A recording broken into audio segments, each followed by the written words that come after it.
Hello, this is Team 6, and we are going to study about Seoul Metropolitan Government. The Seoul Metropolitan Government's new office building was a long-planned project due to old and narrow problems in the existing office building. The government selected the best design plan through a competition and proceeded with a turnkey contract to efficiently carry out the project within a limited budget. However, contrary to expectations, the construction delayed 3 years than the original plan. Although the long construction process has ended, Seoul City Hall is considered one of the worst buildings in modern Korea among experts. 70% of experts suggested that the new office building does not fit in with Doksugung Palace or existing buildings. In addition, since the new office was opened to citizens in September 2012, 2,430 defects have occurred in the past year, and there are still problems with maintenance. So why did Seoul City Hall leave such a regret?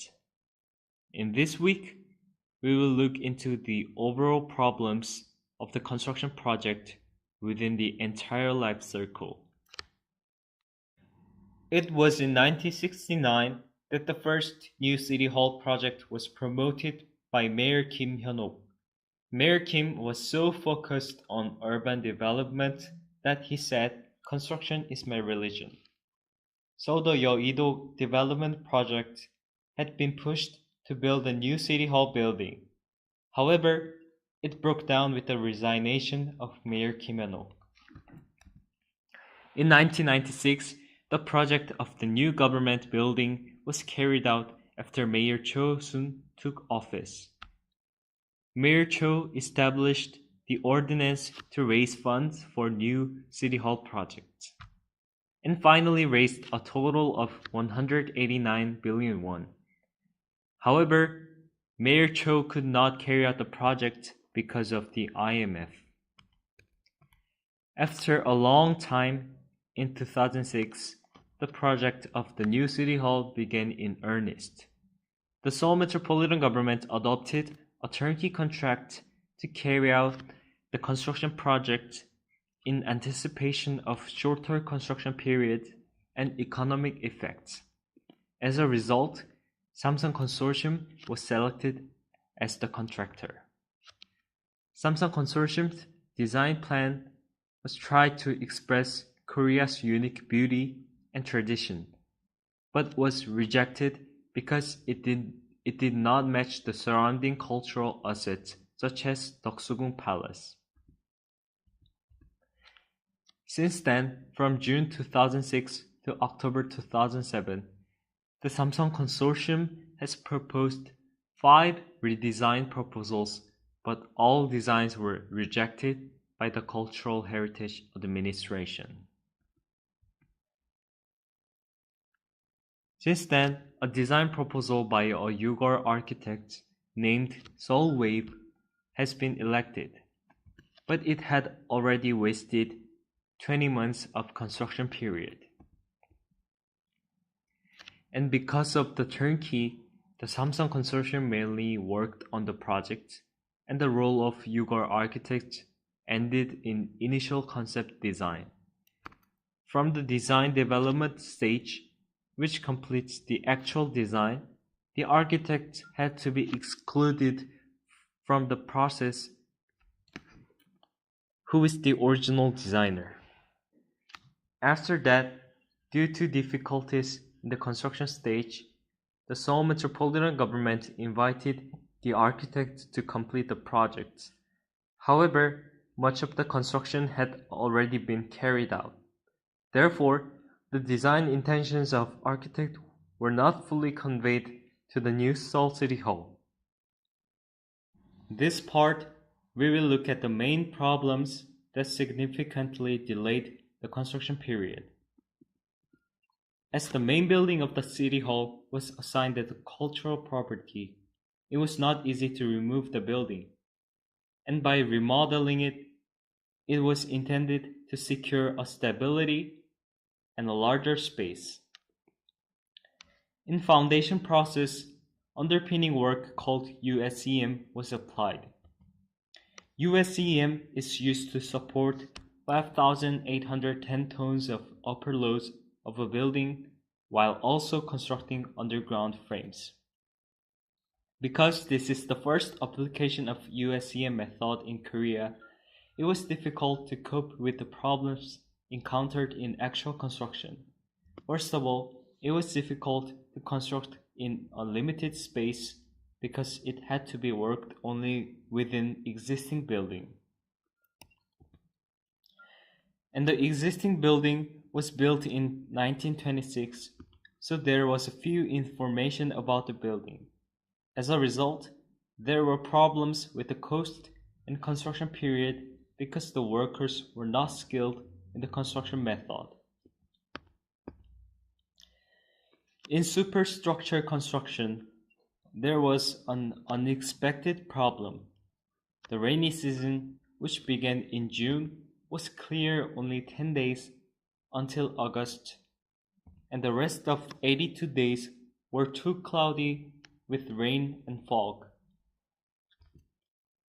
Even the rainy season led to flooding, which causes inconvenience in transporting construction equipment and suspension of groundwork. Therefore, problems occurred during the concrete casting process, and due to safety problem of workers, the schedule for the high-rise construction was delayed. Another problem was caused by the difference between the plan and the actual site construction.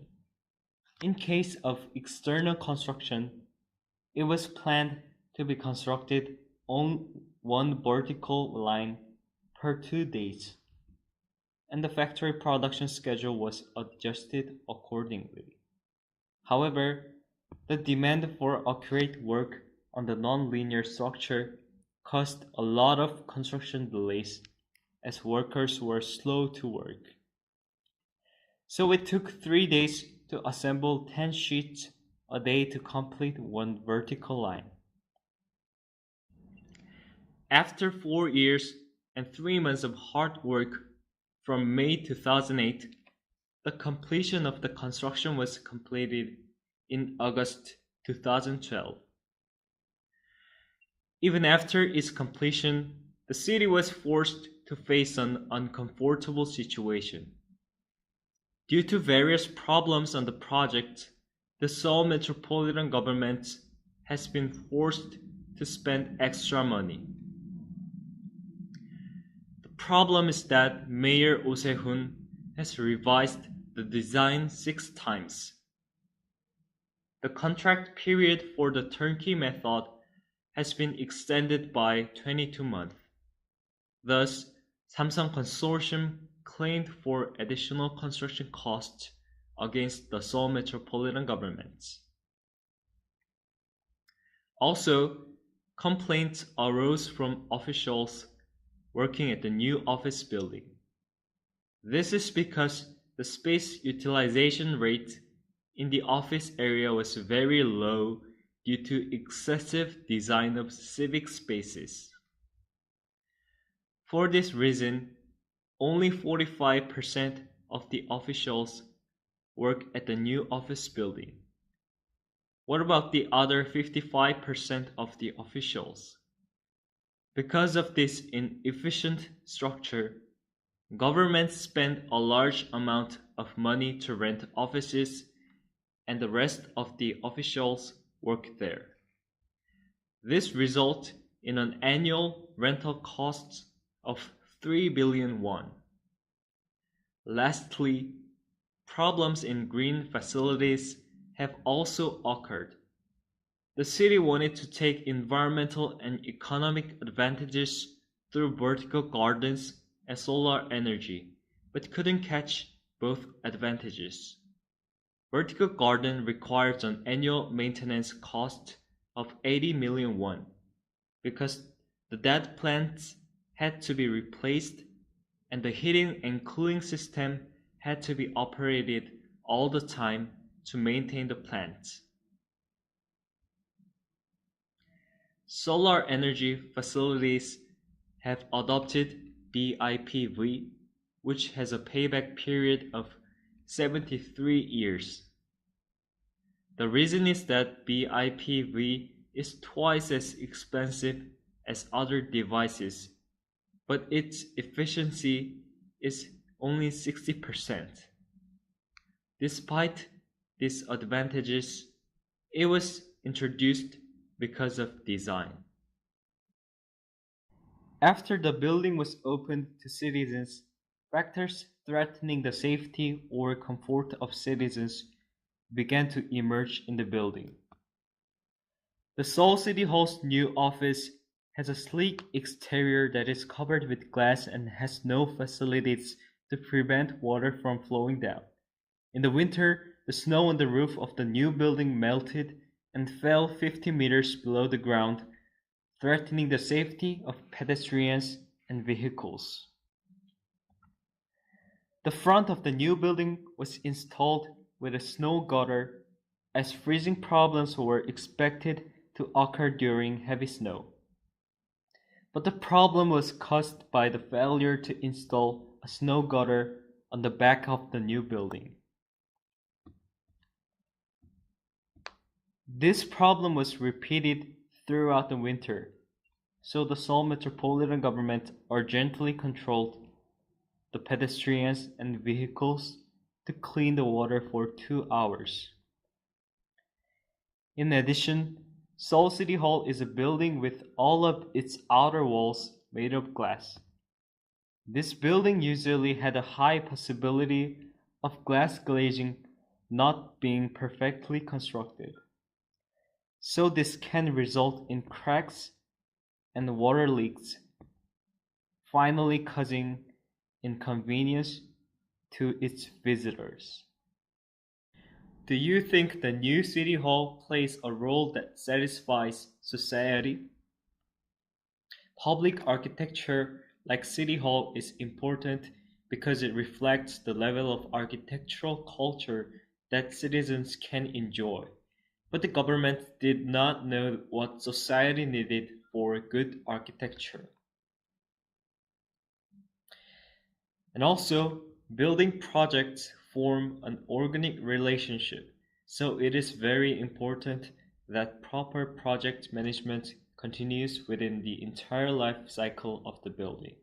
However, the completion was delayed for more than 3 years due to various problems within the construction projects and after the completion of the construction. The success of the construction process comes from the efficient management of the overall construction project from the planning stage to the construction and maintenance, coordinating the communication of stakeholders. This will allow the project to be carried out efficiently within a given budget, along with quality improvement. The new City Hall project asks us how the consensus process on design should proceed in public building projects and why efficient project management should be done. Thank you for listening, and this is our final presentation of this semester.